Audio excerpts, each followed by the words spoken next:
Welcome, we're here at the Loxton Hub Pulse Field Day this morning, and I'm standing in a beautiful lentil trial.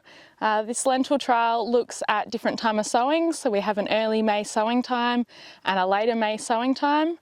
Different varieties of lentil, from your popular highland variety to new GIA lentil varieties that will be released for growers for next season, as well as different seeding rates to show the recommended seeding rate and some reduced seeding rates in lentil production.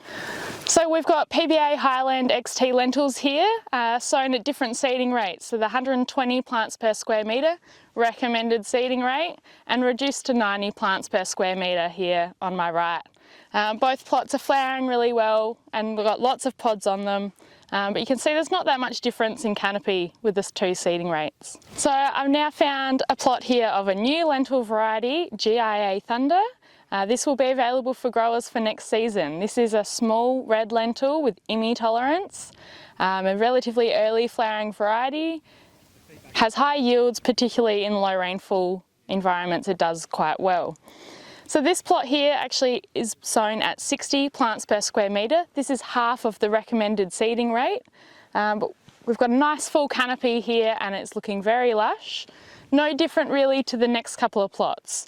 So the next one here is 90 plants per square metre, 3/4 of the recommended seeding rate, and it's looking like a beautiful plot.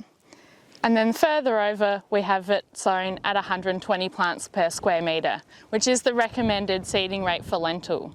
And we have found that increasing your seeding rate is not beneficial.